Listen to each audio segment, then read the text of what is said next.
Olá! Os Objetivos de Desenvolvimento Sustentável, os ODS, criados pela ONU, têm um prazo limite até 2030 para que os países membros cumpram as metas traçadas. O Brasil ainda enfrenta dificuldades para atingir essas metas. Mas o Brasil tem potencial para se tornar um modelo de sustentabilidade? Para entendermos este assunto, conversamos hoje com Guilherme Feltri, coordenador de novos negócios e ESG na 77 Sol, logo após a nossa vinheta.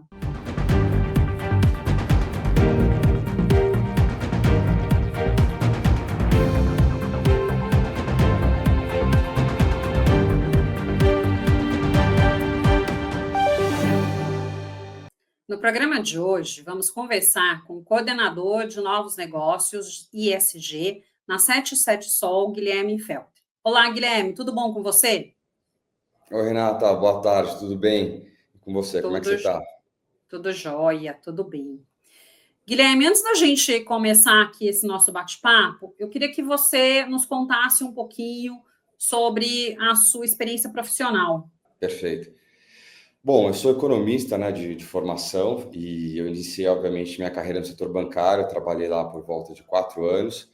Eu atuei na parte de infraestrutura, né, de construção civil, atuei um pouco com energia e hoje aqui eu estou construindo uma trajetória focada em inovação e desenvolvimento de novos negócios, né, no setor de energia solar. Né, hoje eu sou sócio aqui na 77, eu atuo justamente na área de novos negócios e eu lidero uma iniciativa que conecta players de mercado, né, e soluções tecnológicas, educacionais, né, de engenharia para os nossos clientes que são integradores aqui no mercado de energia solar. Né? E hoje também, além de novos negócios, sou responsável pela frente de ESG e na implantação de algumas práticas de sustentabilidade enfim, essas buscas de ESG de modo geral. Né? Apesar de eu não ter uma formação formada, né, dentro de sustentabilidade e ESG, tem sido uma aventura muito boa para mim me informar mais nesse assunto e atuar num tópico que a gente considera aqui muito importante, né? E por fim, acho que meu foco aqui é gerar valor, né, para os nossos parceiros e contribuir para um avanço do setor de energia solar no Brasil. Tá, perfeito. E aproveitando, né, eu queria que você já contasse, explicasse para a gente o que é a 77 Sol, o que vocês fazem exatamente. Bom, a 77 a gente se diz como um ecossistema, né, de solução para o mercado de energia solar brasileiro, né? O nosso objetivo aqui é ajudar os integradores solares, né? Esses que são nossos clientes, são profissionais e pequenas empresas responsáveis pela instalação de projetos fotovoltaicos na casa das pessoas, né, em pequenas empresas, e fazer com que ele otimize a jornada dele e impulsione o seu negócio.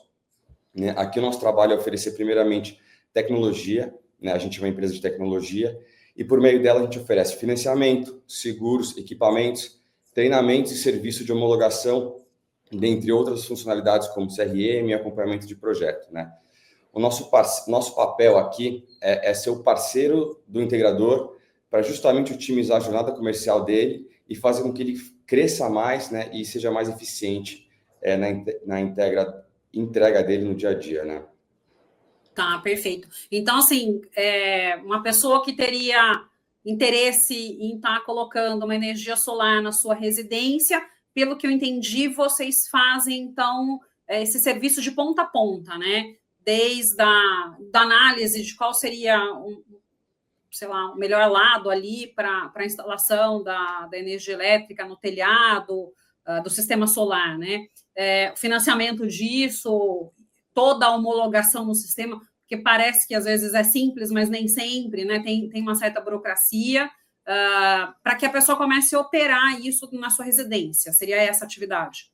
Ajuda a empresa de energia solar que vai instalar na tua casa. Perfeito. Tá? Então, o nosso foco aqui é ajudar pequenas que prestam esse tipo de serviço. Obviamente, né, a gente tem um serviço aqui que chama Sol Leads, né, que a gente que quer instalar um projeto na tua casa, a encontrar o melhor profissional que está disponível na tua região.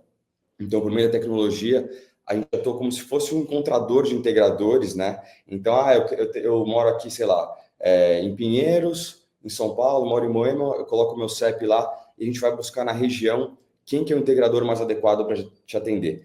E por trás, esse integrador vai receber todo o nosso suporte para fazer com que a entrega dele para o cliente final seja mais efetiva, né? Então, a parte de engenharia, a parte de cotação de equipamento, né? Que esse integrador ele possa oferecer financiamento para o cliente dele, né? Então, a nossa plataforma ela tem um link, né, com os bancos, né, com os principais bancos do Brasil, para que a gente justamente possa e oferecer linha de financiamento da forma mais otimizada possível, né? Então, o nosso trabalho aqui é justamente ajudar o ecossistema, né, de energia solar como um todo. Não, perfeito. Ficou claro agora.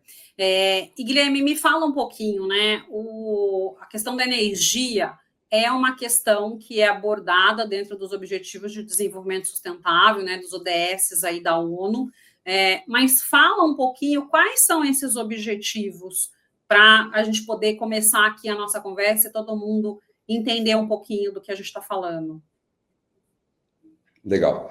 Bom, as ODS são uma agenda global, né, criada pela ONU, como você bem mencionou, que tem 17 objetivos para serem alcançados em 2030, né? E o foco deles é garantir o desenvolvimento sustentável do planeta de modo geral, né? De uma forma que equilibre, né, o lado econômico, governamental, né, toda a parte de gestão social e ambiental, né? E dentro desse a ODS 7, que trata justamente do acesso de energia limpa e sustentável para todo o planeta, né?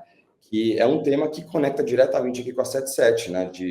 Com o nosso papel de energia solar especificamente, né? Então, assim, colocando placa na casa das pessoas, né? Possibilitando que esse ecossistema cresça, né? A gente está diretamente atuando na ODS 7, né? Que quando você coloca uma placa na casa de uma pessoa ou numa comunidade, você está permitindo que essa pessoa tenha acesso, né?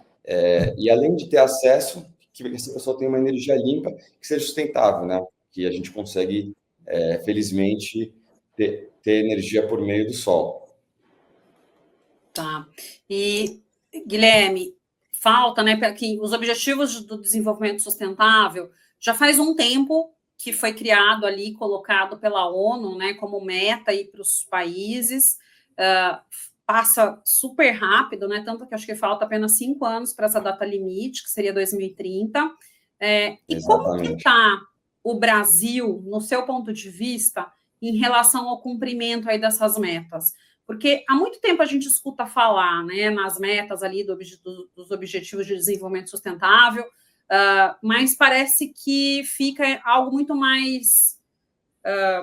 não é prático, né, para a maioria das pessoas. E a percepção que eu tenho é que esse tempo passou muito desde que esses ODS foram criados, e talvez a gente tenha avançado pouco. Qual que é o seu ponto de vista sobre isso? Legal. De fato, é um desafio muito grande a gente cumprir todas as ODS, né, no mundo todo, né? Não é só um desafio do Brasil, né? Muita coisa tem sido feita, mas a gente entende que a gente não está correspondendo no passo que a gente gostaria, né? Aqui eu vou me restringir apenas para, né, que eu mais entendo aqui no assunto. Mas, assim, do lado positivo da história, né? O Brasil, ele é uma referência quando se trata de energia renovável, né? Hoje a gente é líder e exemplo na frente de transição energética, né? A gente tem uma das matrizes mais limpas do mundo, né? Hoje as hidrelétricas que correspondem à maior parte da energia gerada no Brasil, que são destaque, né? A gente tem avançado bastante em outras frentes também, fora a hidrelétrica, né? Que é a principal, como a energia solar e eólica, né? Cresceu muito nos últimos anos. Isso coloca a gente, de fato, numa posição de destaque quando se pensa no desafio da transição energética no mundo, né? No mundo ainda existe muita termoelétrica, tem região que não consegue produzir energia limpa por diversas questões de geografia, né? E hoje, assim, por sorte, né, e também pelo todo o nosso trabalho que a gente tem feito, o Brasil é com certeza um destaque quando se fala em questão energética, né? Obviamente, a gente tem muitas outras coisas para avançar em outros ODS, mas na energia a gente vai muito bem, né? Você mencionou os principais desafios, né, aqui do Brasil. O nosso desafio, assim, eu não acredito que está na questão de produção de energia limpa, né? Mas eu acho que se dá primariamente na distribuição e o acesso dessa energia em algumas regiões e para algumas pessoas, né? Tem muito lugar ainda que carece, infelizmente, de infraestrutura básica, né? a gente sabe que não é todo o poste que chega em todas as regiões do país, tem muita comunidade, né, que não tem acesso à energia própria, né? Então acho que o nosso desafio aqui não está na geração, mas sim está na questão do acesso e distribuição, né? Uhum.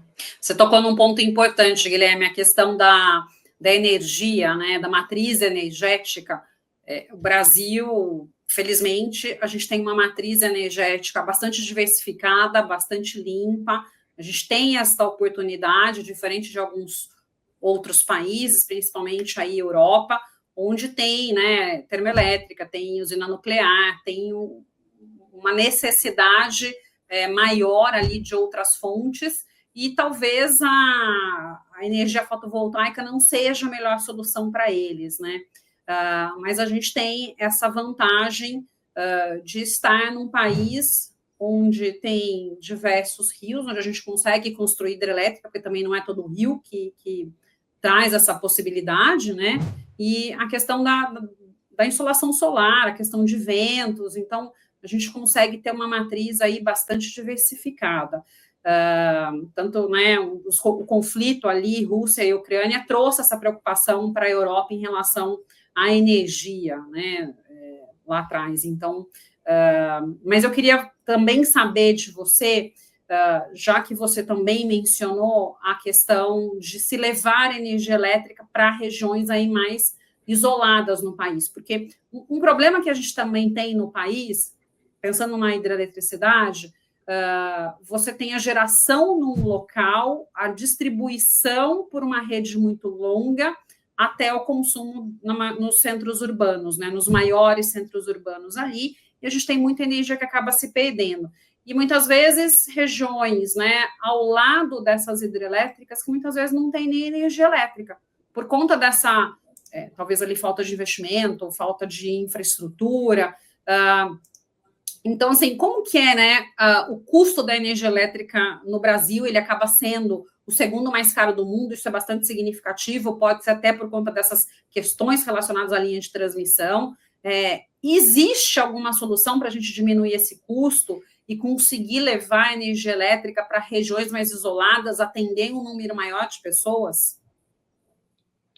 Olha, excelente pergunta. A gente pensa assim, bastante nesse quesito aqui como potência nacional. Como você bem disse, né, o Brasil assim, é um país muito afortunado de ter todas as opções, né, de rio, de vento, né, e de sol. Na Europa, como você disse, tem lugar que neva, né, a gente não consegue produzir energia o ano inteiro porque cai neve nas placas, né, perde produção e tudo mais. Aqui, como eu mencionei anteriormente, eu vejo que o desafio ele é por questão mesmo de distribuição, né, de cabos suficientes. Então, a energia solar ela não só resolve o problema por completo, mas ela ajuda a mitigar algumas coisas. Então, vamos lá. Quando você instala um projeto fotovoltaico na tua casa, você está instalando de fato uma usina, né, uma usina de energia.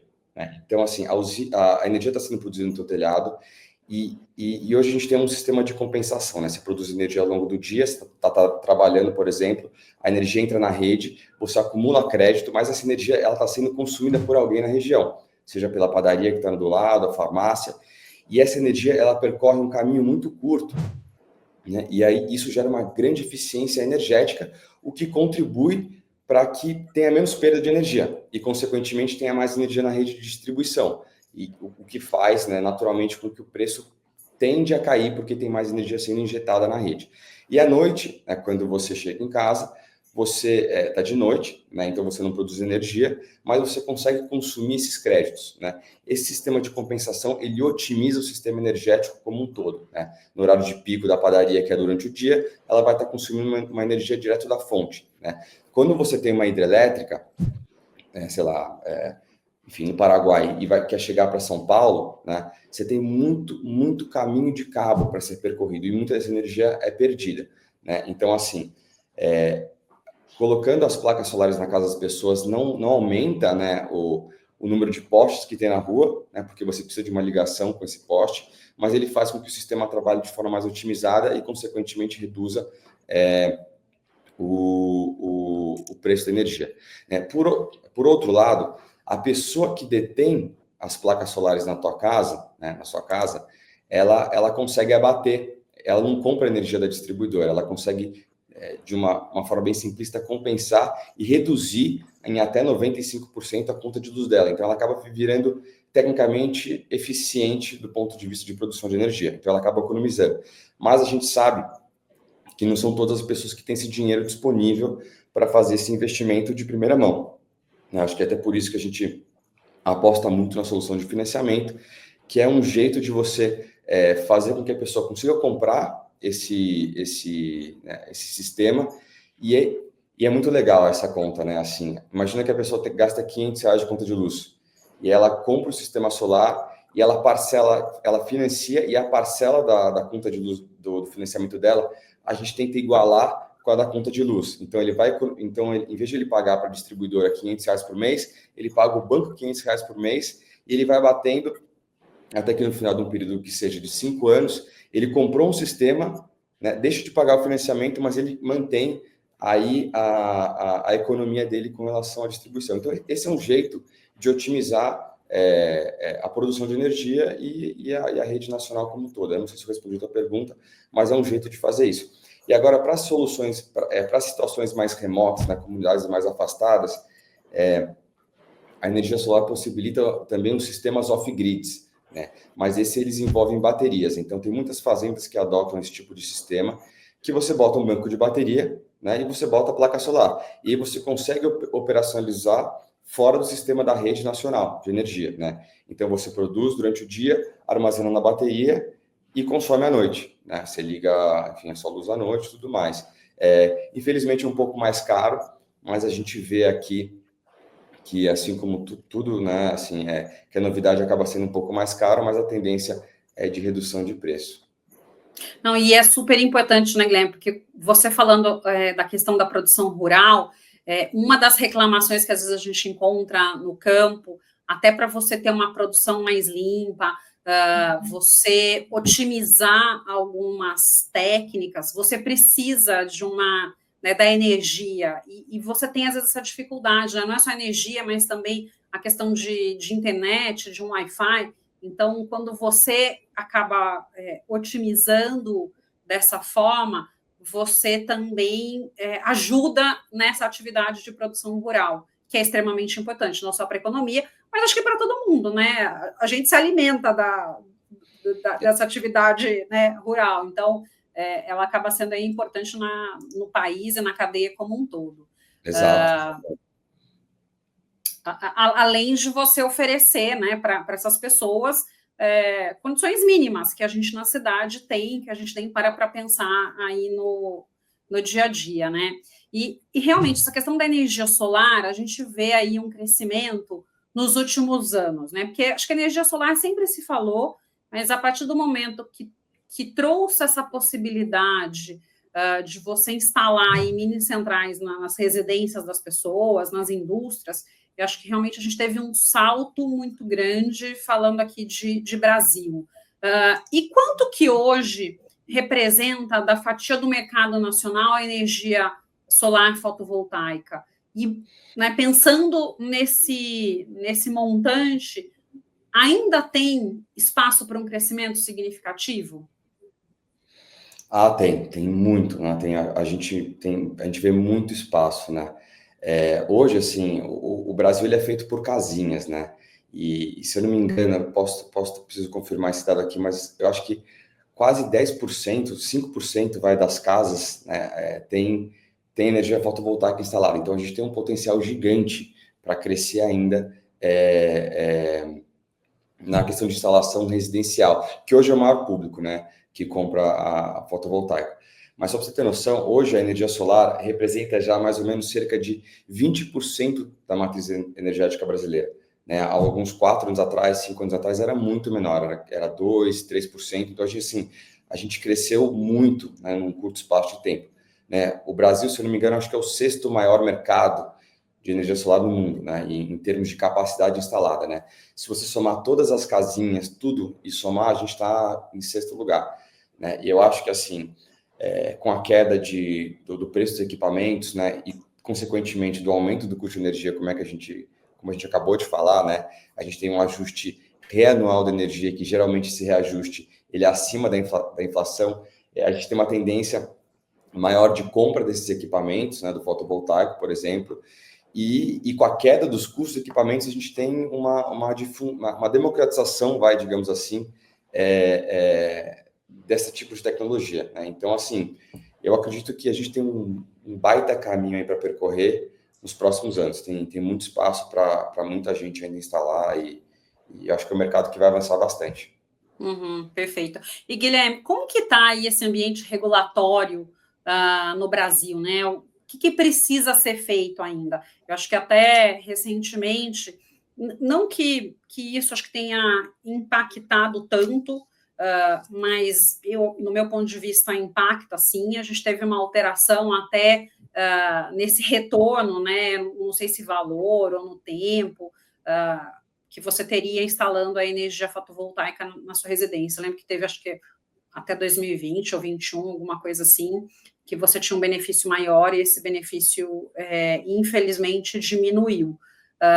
Então, como que está esse ambiente no governo, né? Como que você vê essa questão aí regulatória do que eventualmente poderia ser feito até para alavancar, disseminar um pouco mais esse tipo de energia? Perfeito. Bom, eu acho que o Brasil, assim, né, antes de a gente falar da parte negativa recente, assim, o setor solar no Brasil passou por bastante avanço importante, né, principalmente na parte de regulamentação, né, da GD, né, que é da geração distribuída, né. A gente teve uma lei em 2019, que é a 5829, que permitiu justamente a produção e a compensação de energia pelo próprio consumidor, né? Aquilo que eu expliquei de você injetar energia na rede, né, e de depois consumir à noite, não era previsto antes por lei, né? E isso ter sido aprovado em 2019 fez com que o mercado crescesse bastante, né? Então, assim, a gente teve um bom avanço aí, né? E assim, mas eu acredito que assim, é um setor novo, né? E tem muita coisa a ser feita, né? O setor precisa, além de leis um pouco mais precisas, né? A gente precisa de mais previsibilidade regulatória e incentivos que facilitem, né, o acesso à energia solar, principalmente nas áreas mais remotas ou para consumidores de baixa renda. E a gente tem pouca política a respeito disso, né? E como acho que você mencionou agora, né, há pouco tempo a gente teve a 14.300, que alterou uma tributação sobre essa produção de energia no fotovoltaico, né? Então, assim, quando você produz energia, você é tributado por essa produção, né? E você tem algumas tarifas, né, que compõem a conta de luz, né? E antes a gente tinha isenção sobre a tarifa do fio B, né? E essa tarifa agora ela é cobrada, né? Então, acabou reduzindo um pouco aí a economia, né, que você teria no teu bolso aí no mês, mas de forma alguma, né, impossibilita ou inviabiliza que o projeto fotovoltaico seja instalado, né? A gente teve sim, né, uma diminuição, né, do payback, né, do retorno financeiro com essa 14.300, mas ao mesmo tempo a gente teve, como eu mencionei antes, a redução do custo do equipamento. Então, assim, no fim do dia, né, o custo do equipamento caiu tanto que essa tributação não afetou significativamente, né, o projeto, né? Ainda faz total sentido instalar um projeto fotovoltaico e faz sentido, né? A gente vai ter uma gradação, um aumento gradual aí dessa TUJ, né? Então, hoje um percentual é cobrado, no ano que vem vai ser outro percentual, cada vez aumentando até chegar a 100% do fio B, né? Mas eu acho que isso de forma alguma vai inviabilizar o projeto. Mas uma coisa que a gente sabe, né? Uma regulamentação clara, estável, é fundamental para atrair mais investimento, tanto do setor privado como um todo, né? Quanto das pessoas físicas que estão apostando nessa tecnologia para acelerar a transição energética do país, né? Eu acho que tem muito avanço, mas a gente avançou bastante, sim. Perfeito. E me conta uma outra coisa. As distribuidoras, elas cobram, além da energia, uma taxa de uso desse sistema de distribuição? Como que é tratada, né, essa questão quando o sistema solar é on-grid? Tá, quando ele é um grid, né? Bom, on-grid você vai pagar você ainda paga, você tem duas tarifas, né, para simplificar. Você tem a TE, que é a tarifa de energia, que ela é diretamente relacionada ao quanto você consome de energia de fato. Então, se você consumiu 10 de energia, você vai ser cobrado por 10 de energia, né? E você tem a TUSD, que é uma tarifa que ela não é 100%, ela não dá para ser retirada quando você faz a instalação do fotovoltaico, porque é justamente a tarifa de utilização do sistema de distribuição da rede, né? Então, assim, se cai um poste na tua rua, né, a concessionária é quem é responsável por restabelecer a conexão. Então, por isso que você paga a TUSD, né? E quando você tem um projeto fotovoltaico instalado na rede, você naturalmente ainda depende do Sistema Nacional de Distribuição, portanto, você paga a TUSD, né? É assim que funciona. Então, como a TE, que é o quanto que você consome, ela é mais pesada quando você está consumindo bastante energia, quando você coloca um sistema fotovoltaico, você diminui a TE, mas ainda tem que pagar a TUSD, né? Acaba pagando um pouco menos, né? Porque ela tem uma variação de acordo com o quanto você consome. Então, ainda sobra um residual. É baixo, né? Dependendo da região, fica em torno de 100, 150 reais, que é o valor mínimo aí que é cobrado, né? Tá. Perfeito. E Guilherme, atualmente, o Brasil, ele tem solução de armazenamento economicamente acessível? Então, o mercado de bateria, né, de armazenamento de energia no Brasil, ele ainda está em desenvolvimento, né? A gente depende muito ainda de importação da China, né, assim como muitas áreas, muitos setores, né? Mas a solução de bateria está se tornando cada vez mais eficiente e acessível de modo geral, né, no mundo todo. Mas, assim, ainda acredito que esses custos são um desafio para o consumidor final, porque quando você coloca no kit fotovoltaico como um todo, ele ainda representa um valor ainda muito alto, né? Você acaba muitas vezes, né, dobrando o valor do kit quando você coloca a bateria, e isso acaba inviabilizando alguns projetos, né? Eu acho que, assim, com o aumento da demanda e com o avanço da tecnologia, a gente espera que os preços caiam nos próximos anos, né? As placas eram muito caras há 5 anos atrás, 10 anos atrás, e conforme as pessoas foram comprando, apostando na tecnologia, essas soluções acabaram ficando economicamente viáveis por questão de escala mesmo, né? Mais pessoas comprando, mais investimento, e naturalmente o preço delas foram reduzindo. A gente acredita que até com os carros elétricos, né, avançando bastante, tem muito mais estudos sobre as baterias, e a tendência, né, na minha opinião, é que os preços fiquem cada vez mais acessíveis e essa tecnologia seja tão simples e acessível quanto hoje é um projeto fotovoltaico. Tá, e realmente, né, acho que a questão da oferta, a demanda, a procura, teve um aumento muito grande, né, e até para o sistema fotovoltaico um barateamento, como você bem falou, e acaba se replicando na cadeia como um todo e até para as baterias. Acho que teve uma mudança do setor muito grande, acho que nos últimos 5 anos, talvez até mais, mas acho que esses últimos anos aqui ficou bastante evidente, e isso deve aumentar, como você bem disse, até com a questão dos carros elétricos, que acho que o Brasil começou a descobrir mais o elétrico nesse último ano, né? Muito embora se falasse, mas a gente tem visto nas ruas muito mais, né? Caso aí de 1 ano e meio, 2 anos no máximo. Então, isso realmente aí deve ter uma mudança, né, talvez de mercado, de valores, até de soluções aí que sejam ofertadas, né? E um problema que se fala, desculpa, não sei se eu te cortei. Não, eu concordo, é isso. Eu acho que o Brasil está, né, acho que o mundo, né, é um movimento meio global, né? O mundo está começando a adotar, né, o carro elétrico como um produto viável, assim, né, na rua, que as pessoas acreditam e compram, né? E o Brasil também, né? A gente está um pouco atrás ainda dos países da Europa ou até mesmo para a China, né? Em alguns quesitos, mas é questão de tempo, né? Assim como a placa solar e a energia carece de infraestrutura, o mesmo acontece com o carro, né? Então você pode até comprar o carro, mas assim, você precisa instalar na tua casa um carregador, né? Muita gente aqui em São Paulo, por exemplo, moro em prédios, os prédios não estão adaptados para isso, então não compro o carro porque o prédio não suporta, né? Tem que carregar, às vezes, no trabalho ou em alguma estação, e tem poucas estações na cidade, então acaba sendo mais inviabilizado pela infraestrutura do que pelo carro em si, né? E o mesmo acontece no Brasil afora, né? Nas estradas não tem muito posto ainda que tem carregadores.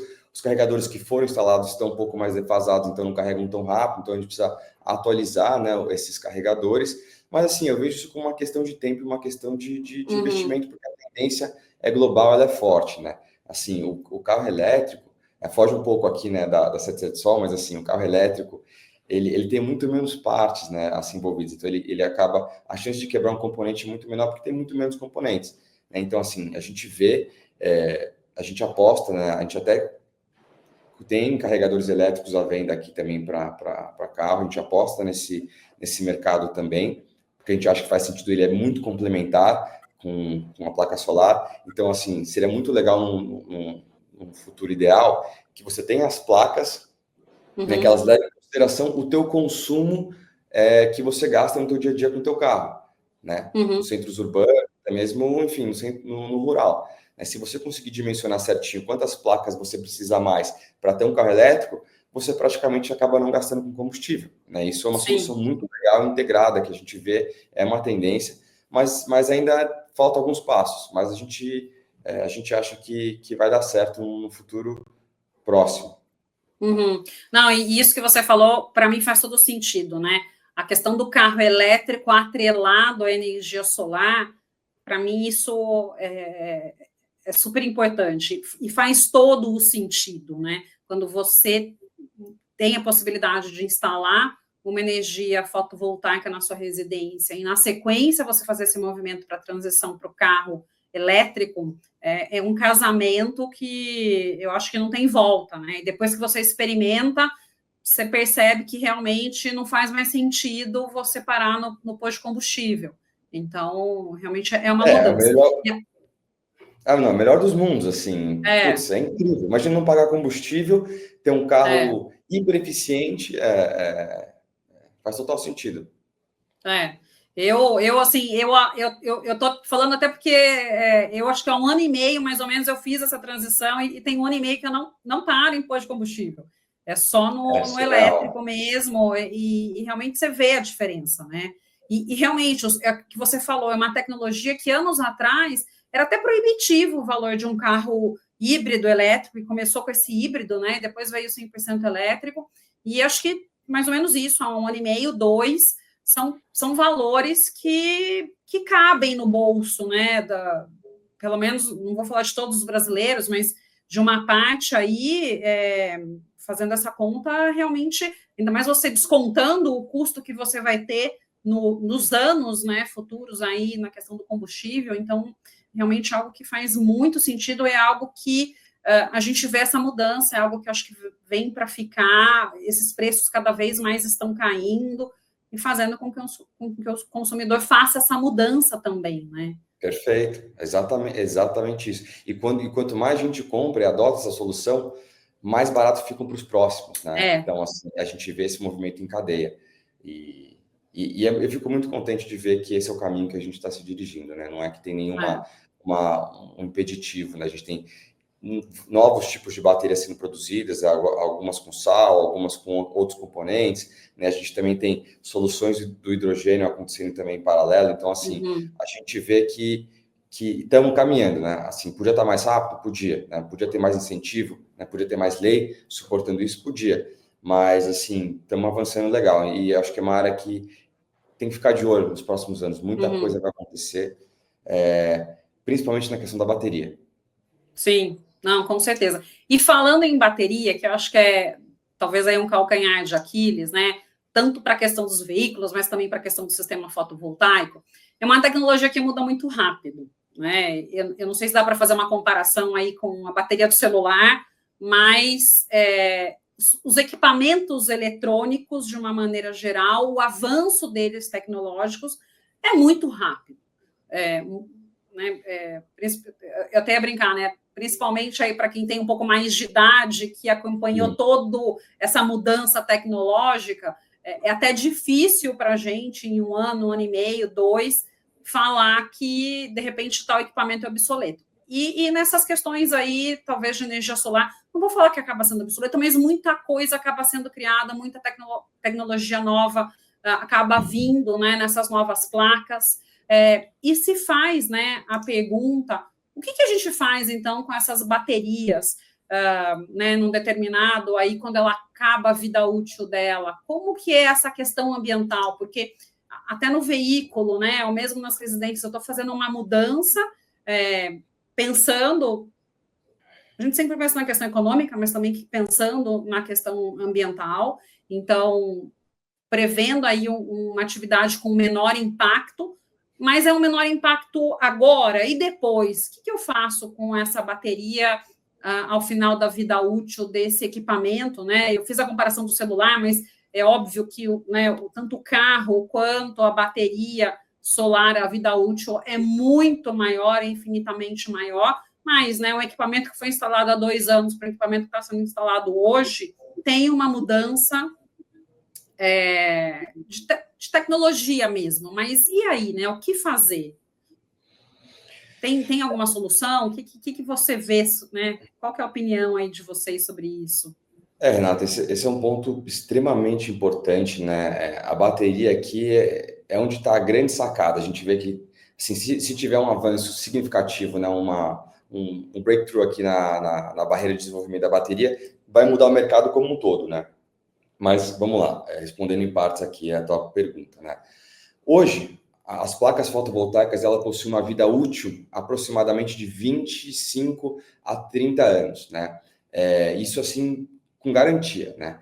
E as baterias, né, elas estavam em torno de 5 anos, no que era pouco, passaram para 8 anos, tanto que uma grande parte dos carros hoje tem garantia de 8 anos de bateria. E algumas hoje estão com 15 anos, né? Então, a gente teve 3 vezes um aumento de garantia de 5 para 15, se for para pensar num curto espaço de tempo, né? E a tendência é aumentar isso, né? O setor sabe desse gargalo que a gente tem com relação à bateria e como a gente disse, quanto mais pessoas compram, mais investimento tem nesse setor, a tendência é que a gente consiga aumentar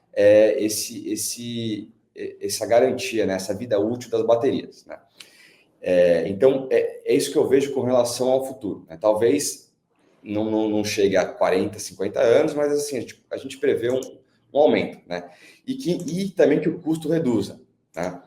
Mas aqui, isso me chama a atenção para um ponto que você mencionou, né? Que assim, como é que vai funcionar daqui a 15 anos, né, o descarte dessas baterias, né? A gente entende que a reciclagem desses materiais, assim, é algo crucial, né? E que hoje não tem nada muito definido por esses processos, não estão muito bem desenhados na cabeça da população de modo geral, né? Tem que ter um descarte responsável, mas assim, né? E aí, como é que funciona? E a gente, assim, o que eu vejo, né? Hoje a gente tem as baterias dos celulares, né? Que tem um destino específico, só que com os carros vai ser muito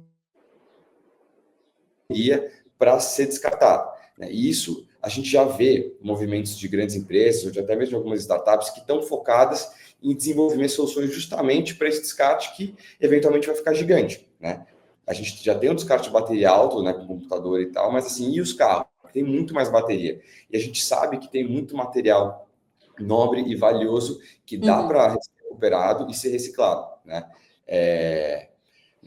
Como assim, hoje já existem, fazendo um paralelo, né? Já existem processos de reciclagem de painéis solares que dá para utilizar em até 95% dos componentes, né? Da bateria, eu não sei exatamente quanto que está, mas assim, a gente vê uma tendência de melhora, né? Conforme os processos ficam cada vez mais estruturados, né? Na placa, por exemplo, vidro, alumínio e silício, dá para reciclar tranquilamente. A bateria tem que fazer uma separação um pouco mais complexa, né? Assim, eu tenho fé e eu acho que é essencial que as empresas do setor, né, pode ser juntamente com o poder público, desenvolvam políticas mais robustas de descarte, logística reversa de resíduos de bateria, né, e até mesmo centros de destinação correta desses materiais.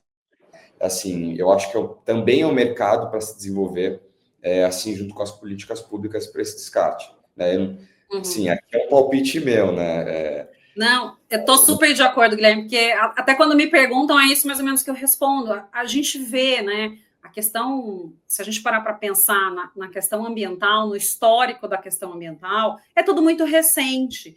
Então, e foi assim durante todo o período. Então, o que era permitido na década de 70, em 80 já não era mais. O que era em 80, de repente, né, em 85 se descobriu que não dava para ser desse jeito, tinha que ser de outro. É uma constante revolução, né? Do mesmo jeito que a gente tem uma revolução tecnológica, a gente também tem uma revolução nas questões ambientais. E elas caminham, para mim, de forma aí muito próximas. Então, talvez a gente não tenha hoje um sistema de reciclagem 100% da cadeia de uma placa fotovoltaica, de uma bateria de veículo, mas é algo que em muito pouco tempo eu acredito que a gente vai ter, até pelo custo de alguns desses recursos que são utilizados nesses produtos, nesses materiais. Exato. E daí vai da consciência, né, da população. Eu acho que na questão de placa, de bateria de veículo, é um pouco diferente em relação a celular ou a outras baterias, mas vai também da nossa consciência, né, das nossas práticas, a gente tá atento para essas questões e ter uma ação responsável também com essas questões, né? Sim, e como você disse, né, eu acho que é uma questão cultural, sim, né, desde jogar a latinha de refrigerante, a garrafa d'água, né,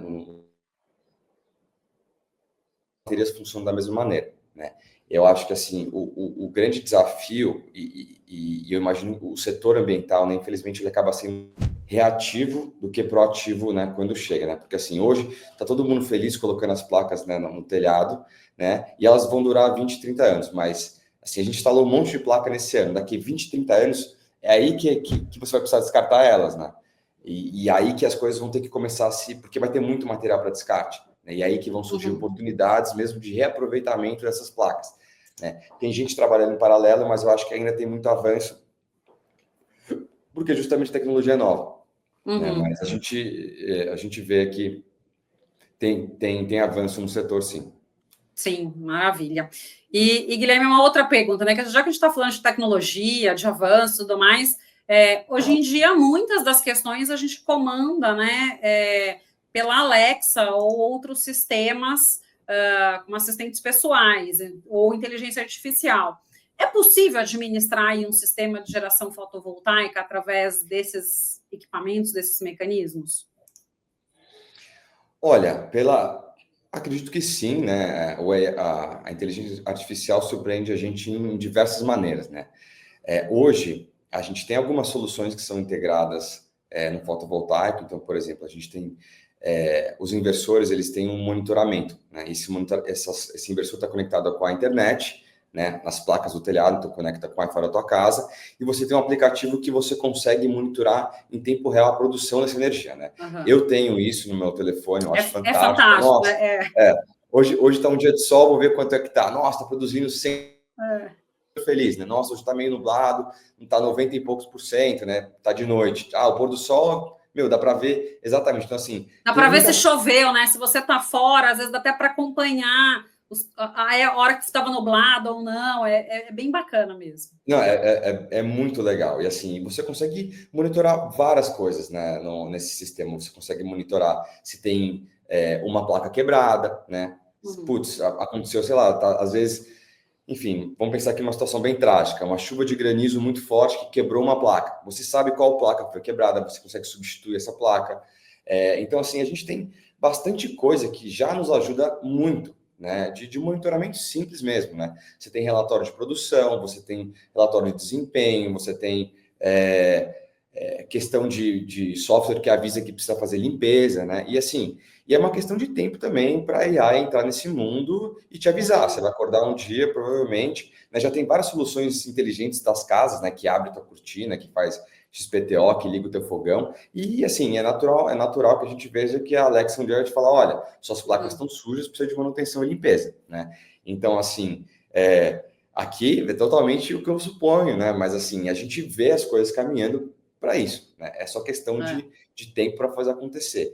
Então, assim, eu vejo bastante avanço, né? Mais uma vez, eu já falei isso várias vezes, mas assim, esse é um setor novo, é um setor que envolve um movimento global de transição energética, né? E acho que a energia solar, ela tá no cerne da questão, né? A solar, a eólica, né? Você vê aviões sendo construídos só para movimentar pás, né? As pás de produção de energia por vento, né? Pás gigantescas. Então, avião só sendo feito para transportar isso. Então, assim, a gente vê que é uma agenda urgente global e que tem muito retorno e tem muita empolgação, né? Então, assim, naturalmente que a gente vai desenvolver algo com AI. E Guilherme, você falou uma coisa que eu acho que é importante a gente comentar aqui, porque as pessoas às vezes fazem a instalação da energia fotovoltaica em casa e acham que nunca mais precisam fazer nada na placa, né? Mas a placa, com o tempo, ela vai perdendo a eficiência por conta de sujidade. Então, você tem que fazer uma limpeza, fazer uma manutenção, até para você estar sempre ali no máximo da eficiência da placa. E às vezes as pessoas não acham isso, né? Instalei, está aí, está funcionando e está ótimo. Mas com o tempo ela vai perdendo eficiência. Então, realmente foi uma colocação importante sua e que acho que é importante a gente alertar todo mundo também, né? Exato, assim, perfeito, assim, complementando a tua fala, né? A gente não pode esquecer das placas, né?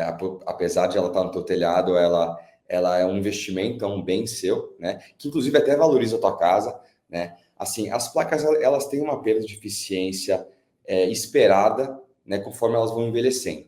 Mas é uma perda que ela não é expressiva, assim, ela fica numa faixa baixa, digamos assim.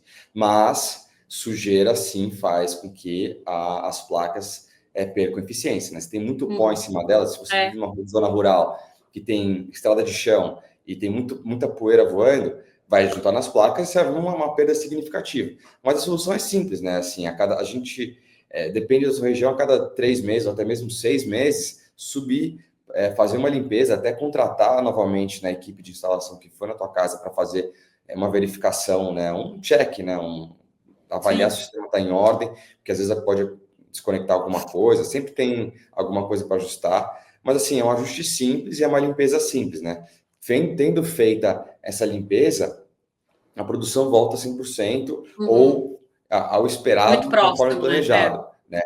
Então, e a gente vê muita, assim, falando em limpeza e manutenção, a gente vê muita tecnologia, muitos robôs de limpeza de placas sendo desenvolvidos ao longo do mundo. Você tem aquelas grandes usinas, né, que estão no deserto ou que estão numa fazenda, que eles colocam uma máquina que vai limpando as placas de forma super prática.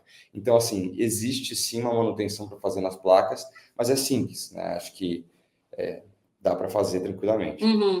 Não, perfeito. Guilherme, a conversa aqui tá muito gostosa, mas para a gente finalizar, eu queria que você deixasse uma mensagem para a nossa audiência. Olha, a mensagem que eu tenho para deixar para vocês é que, assim, a transição energética, né, de modo geral, é um movimento global, é uma necessidade global e ela é urgente, né? Assim, falando do ponto de vista da humanidade, assim, como um todo, né? E, assim, eu fico muito feliz de poder falar que a energia solar, né, que é onde eu atuo hoje, desempenha um papel fundamental nesse processo, né? Assim, a gente consegue produzir energia limpa, barata e sustentável, né? Então, assim, adotar esse tipo de energia, para mim, eu acho que é um divisor de águas aí para o mundo, né? E o Brasil, a gente tem, né, um potencial gigantesco para liderar essa transformação, né? A gente já está na frente, mas dá para liderar ainda mais, né? Acho que cada um de nós, assim, unindo as forças, empresa, governo, sociedade, né, pessoa física, a gente consegue fazer bastante coisa, né? Como eu disse anteriormente no papo aqui, o Brasil é um país muito grande e ele é feito de casas, né? Aqui a gente mora, tá em São Paulo, tem apartamento, tem um desafio dos apartamentos, mas se você olhar a vasta maioria do Brasil, é casa, né? Então, assim, a gente tem muita oportunidade, muito telhadinho para colocar as placas, e eu acho que, assim, se todo mundo fizer a tua parte, né, e economizar com isso, o que é fantástico, assim, são poucas coisas que você compra e economiza dinheiro, né?